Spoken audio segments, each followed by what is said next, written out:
ठाण्यातील शिवाजीनगर येथे भाजपाचे नगरसेवक सीताराम राणे यांच्या पुढाकाराने मालवणी महोत्सव 2026ची बुधवारी उत्साहपूर्ण वातावरणामध्ये सांगता झाली।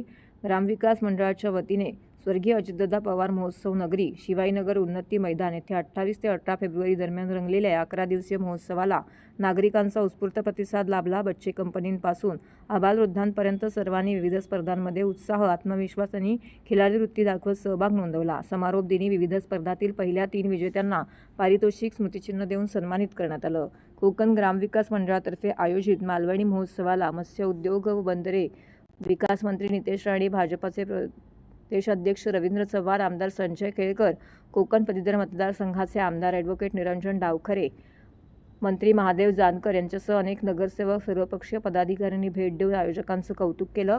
महोत्सवात खवय्यांसाठी मालवणी खाद्यपदार्थांची मेजवानी होतीच, सोबतच भजन, शक्तितुरा, डबलबारी, साहित्यप्रेमींसाठी व्याख्यान इत्यादी विशेष उपक्रमांचं आयोजन करण्यात आलं होतं। कविवर्य मंगेश पाडगावकर यांच्या नावाने उभारण्यात आलेल्या कला दालनामध्ये एक छोटेखानी साहित्य संमेलन पार पडले। काव्यवाचन स्पर्धेतील विजेत्यांना साहित्य गौरव आणि युवा गौरव पुरस्कार देण्यात आला।